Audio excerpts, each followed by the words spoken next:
출애굽기 39장 22절에서 31절입니다.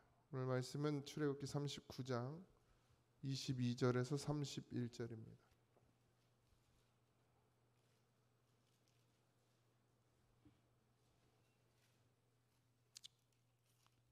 출애굽기 39장 22절에서 31절입니다.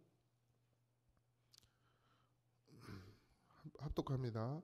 그가 에보 받침 긴 옷을 전부 청색으로 짜서 만들되 그 옷에 두 어깨 사이에 구멍을 내고 갑옷 깃같이 그 구멍 주위에 깃을 짜서 찢어지지 않게 하고 청색, 자색, 홍색 실과 가는 배실로 그 옷 가장자리에 성류를 수놓고 순금으로 방울을 만들어 그 옷 가장자리로 돌아가며 성류 사이 달되 방울과 성류를 서로 간격을 두고 번갈아 그 옷 가장자리로 돌아가며 달았으니 여호와께서 모세에게 명령하신 대로 하였더라. 그들이 또 직조한 가는 배로 아론과 그 아들들을 위하여 속옷을 찢고 세마포로 두건을 찢고 세마포로 빛난 관을 만들고 가는 배실로 짜서 세마포 속바지를 만들고 로와 청색, 자색, 홍색 실로 수노와 띠를 만들었으니 여호와께서 모세에게 명령하신 대로 하였더라. 그들이 또 순금으로 거룩한 패를 만들고 도장을 새김같이 그 위에 여호와께 성결이라 새기고 그 패를 청색 끈으로 관 전면에 달았으니 여호와께서 모세에게 명령하신 대로 하였더라. 아멘. 에봇을 만들고 나서 에봇은 이제 제사장이 입는 가장 중요한 옷이고요. 그 옷 위에 겉옷 그리고 속옷 그리고 반바지 그리고 관을 만들었습니다. 그러니까 관은 이제 머리에 쓰는 모자 같은 것인데 이제 그냥 보면 주방장이 쓰는 모자 같이 생겼어요. 근데 이제 제사장이 쓰는 것과 대제사장이 쓰는 게 조금 다릅니다. 그러니까 이렇게 좁고 대제사장이 쓰는 건 이렇게 넓은데 또 그 위에 패를 달았죠. 이렇게 그래서 여호와께 성결이라고 새겨서 그 관 위에다 패를 달아서 이제 제사장이 옷을 완성하는데 에봇은 뼈대이고 중심입니다. 그러니까 제사장이 입는 에봇 거기에 여기에 달았다 그랬죠. 12보석을 달았다고 그랬는데 그 뼈대가 되고 기준이 되는 것을 먼저 만들었어요.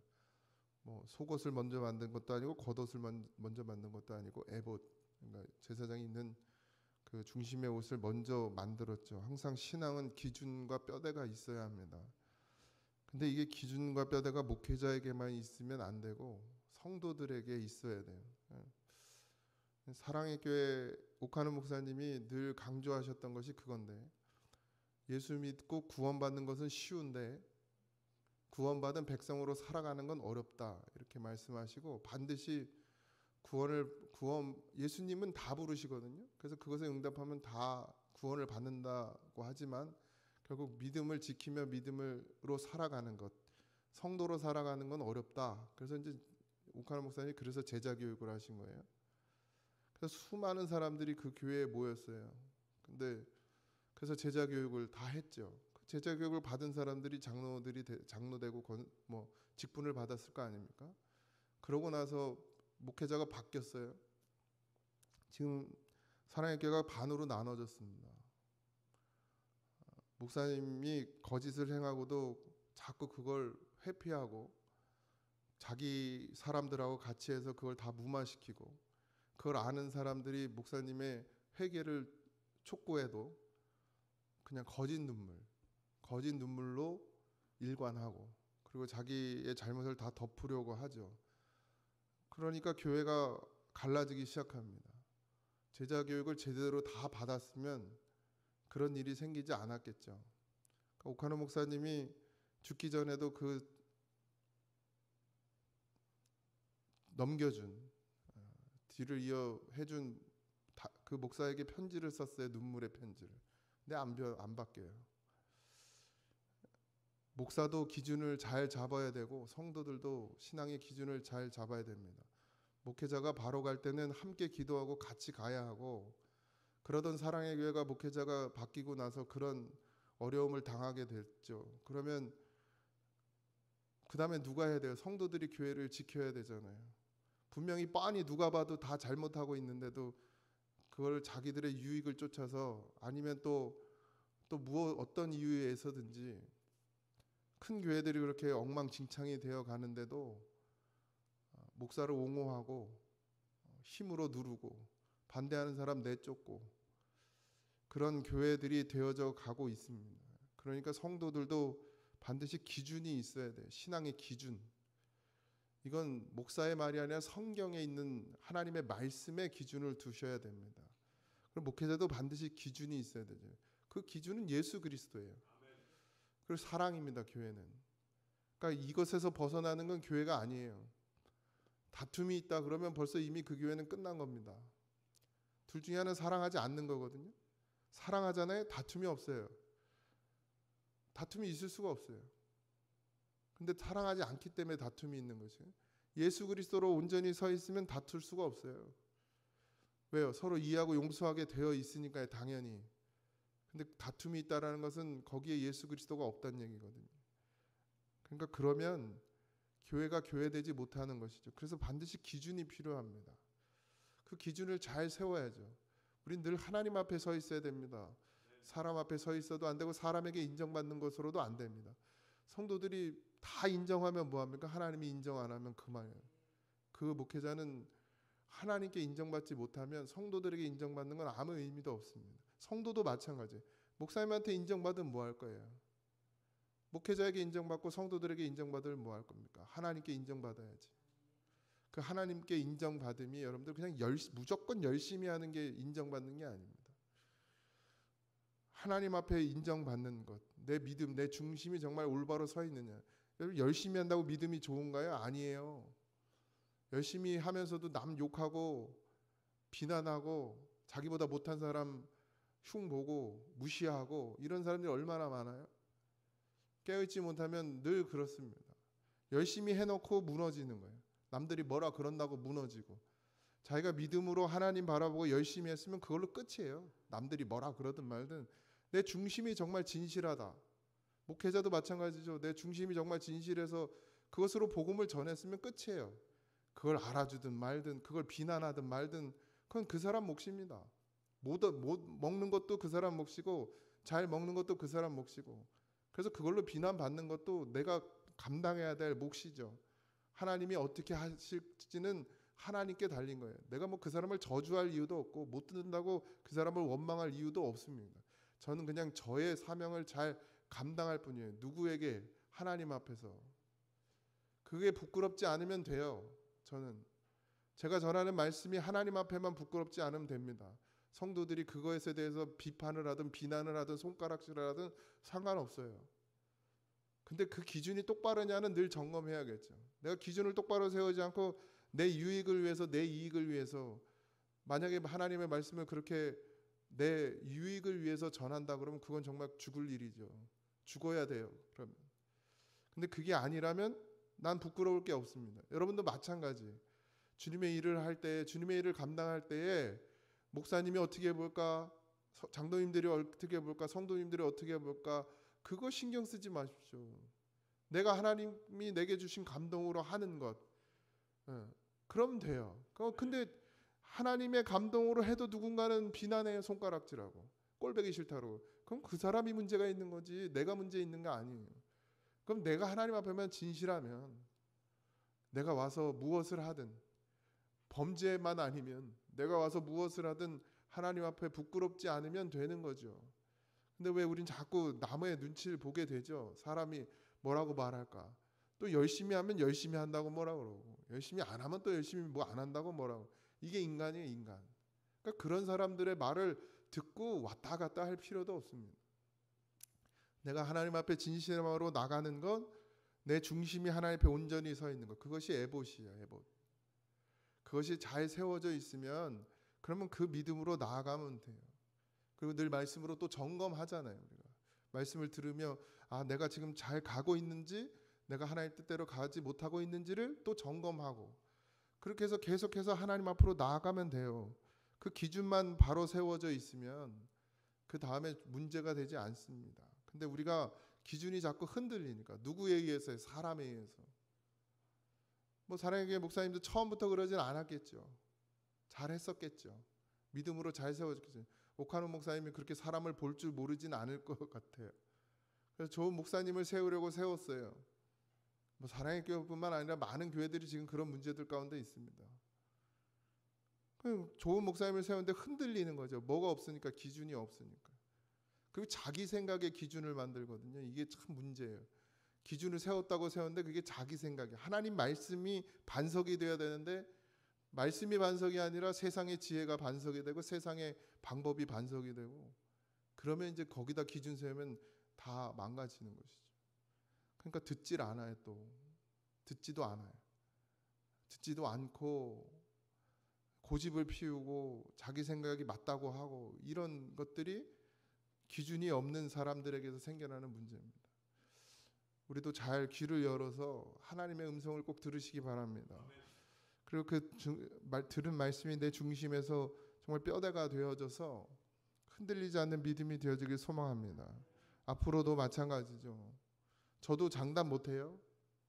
제가 10년 뭐 여기서 얼마나 어떻게 있을지 모르겠으나 10년이든 20년이든 세월이 지나다 보면 저도 잘 갈 수도 있겠지만 때로는 잘못 갈 수도 있겠죠. 그럼 여러분들이 그땐 기준이 되셔야 돼요.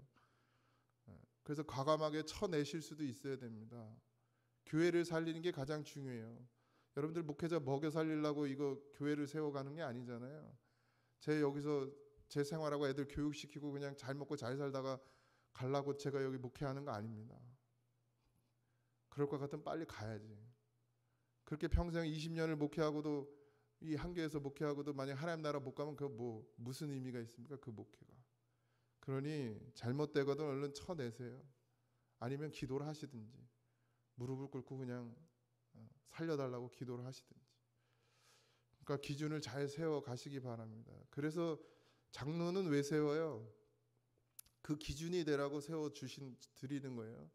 하나님께서 교회가 교회로 가게 하기 위해서 장로를 세우는 거죠. 그러니까 장로들은 믿음의 기준이 잘 서 있어야 되죠. 근데 그러지 않으니까 교회들이 문제가 생기는 거예요. 다른 교회들 봐요. 장로님들이 권력이 돼가지고 그걸 가지고 또 목사는 그 장로들을 그 권력이라고 또 그걸 이용해가지고 자기 뜻을 이루려고 하는 것들이 얼마나 많은지 모릅니다. 그러니 장로님들이 잘 서 있으셔야 돼요. 깨어서 기도하셔야 되고 기준을 잘 세워야죠. 잘못된 기준, 내 기준 가지고 교회에서 설치면 그 다 망가지는 거죠. 근데 우리 다행히 그래도 아직 우리 교회는 감사하게도 순종하는 장로님들 계시고 아직 정신 차리고 있는 목사도 있고 성도님들도 뭐 다 순종하고 있고, 그래서 하나님께서 그래도 무너지지 않게 하시고 세워 가시는 줄 믿습니다. 오늘도 그런 하나님의 말씀이 우리의 기준이 되길 소망합니다. 목회자들은 신학을 공부합니다. 7년 공부를 하거든요. 기본적으로. 예전에 뭐 2년도 했다가 4년도 3년도 했다가 이제 정식으로 대학 인가가 나면서 4년 공부했다가 이제 대학원까지 해서 7년을 공부하게 합니다. 사실 신학 공부한 거 별로 기억나는 건 많지 않습니다. 근데 그 공부를 통해서 기준이 세워져요. 기준이. 하나님의 말씀을 어떻게 보는지 이런 기준이 아니라 이 교회를 어떻게 세워가야 되는 기준, 성도들이 무엇인지, 그리고 그 안에 직분은 무엇인지, 뭐 이런 것들을 다 배우게 되죠. 뭐 여러 가지 많이 배웁니다. 어쨌든 그 배움을 통해서 하나님의 뜻에 합한 목회자가 되기를 소원하고 그 길로 가기를 원하죠. 그러면서 그 과정 가운데 수많은 일들이 있습니다. 전도사의 과정도 있죠. 전도사의 과정이 여러분들 쉽지는 않습니다. 어렵죠. 지금 많이 좋아졌다 그러지만 뭐 늘 그러잖아요. 옛날 군대는 엄청 어려웠다 그러죠. 옛날 전도사도 엄청 어려웠죠. 뭐 20만 원, 30만 원 사례비 받으면서 한 달을 살아야 돼. 물론 뭐 다 그렇게 부모님 밑에서 큰 사람도 있겠지만 뭐 저 같은 경우는 지금 집에서 나와가지고 20만 원, 30만 원이 제 전부였어요. 한 달 그걸 생활을 해야 됐어요. 남들하고 똑같이 돈이 들었죠. 뭐 핸드폰 다 있죠, 뭐 있죠, 뭐 있죠 하면 다 들었어야 돼요. 그런 거 다 겪으면서 어떻게 해요? 점점 정말 기준을 하나님이 세워주세요. 신학 7년 공부하고 나와서 전도사 생활하면서 하나님이 네가 어떻게 가야 되는지를 내 삶 가운데서 역사해 주시고 그걸 잘 받아가는 사람들, 피하지 않고 힘들고 어려워도 그걸 다 견뎌내는 목회자들이 바른 기준을 삼고 가게 됩니다. 그러면 끝이냐? 그렇지도 않죠. 평생이 평생. 죽는 날까지. 1년 남았으면 괜찮아요. 아니 그 1년 안에 또 망가질 수도 있습니다. 그러니까 평생을 그 기준을 바로 세워서 가는 것이 목회자의 사명이죠.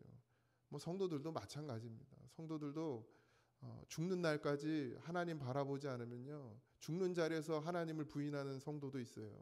죽는 자리에서 너무 고통스러우니까, 너무 고통스러우니까 하나님이 어디 있냐는 거예요. 고통을 받을 줄 아는 성도로 자라나면 괜찮잖아요. 제가 그래서 늘 말씀드리잖아요. 우리의 육신의 질병이 오고 우리에게 육신의 고통이 오는 것은 감사라고. 왜요? 하나님을 찾을 수 있으니까. 그럴 때 하나님을 정말 진실하게 찾아야 돼요. 근데 늘 복 얘기만 하고 늘 복 받을 것만 얘기하고 늘 잘 되는 것만 얘기하고 나니까 자기가 안 될 때 어떻게 해요? 하나님을 원망하는 거예요. 원망. 왜 내 하나님 평생을 이렇게 잘 믿었는데 나 죽을 때 왜 이렇게 고생하냐고. 그렇게 되는 거예요. 여러분들 기준을 바꾸세요. 하나님을 믿는 믿음은 이 땅에서 잘 되는 게 아니라 하늘에서 잘 되는 거예요. 하늘에 복된 자가 되는 겁니다. 땅에서는 어떻게 살아도 괜찮아요. 뭐 하나님이 부어주시면 뭐 잘 살 수도 있지만 하나님이 걷어가시면 못 살 수도 있어요. 하나님이 부어주시면 건강하게도 살 수 있지만 하나님이 걷어가시면 아프면서 평생 살 수도 있어요. 그러나 내게 뭐가 있어요? 하나님의 나라가 있단 말이에요. 그 기준으로 살기 때문에 평생을 나중에 죽는 자리에서 고통과 고난이 있어도 그걸 뭘로 받아들여요? 기쁨으로 받을 수 있어야 되죠. 그래서 하나님께로 더 우리의 마음이 쏟아지도록 하나님 우리에게 늘 베푸시는 은혜가 있음을 잊지 마시기 바랍니다. 자꾸 우리의 기준을 땅에다 두니까 가난해지면 저주받은 거라고 생각하고 뭔가 아프면 자꾸 저주받았다고 생각하고 그래서 그걸 감추려고 하고 알리지 말라고 그러고 더 알려야지 더. 하나님이 기도하게 하시는 건데 하나님이 천국 바라보게 하시는 건데 그럴수록 우리가 더 천국 바라보죠. 여러분들 막 물질을 다 부어주고 건강하게 해주고 그러면 하나님 간절히 바라보겠습니까? 우리가? 안 돼요. 목사도 안 됩니다. 목사도 안 돼요. 등 따시고 배부르면 목사도 하나님 안 바라봐요. 그러니까 하나님 우리에게 고난도 주시고 고통도 주시는 거예요. 기도의 제목이 있어야 기도할 거 아닙니까? 뭐 누가 됐든 자녀를 통해서 괴롭게 하시든 아내를 통해 괴롭게 하시든 뭐가 됐든 그러니 믿음은 하나님 나라에서 평안입니다. 반드시 여러분의 삶이 힘들고 어려울지라도 그 기준은 흔들리지 마시기 바랍니다.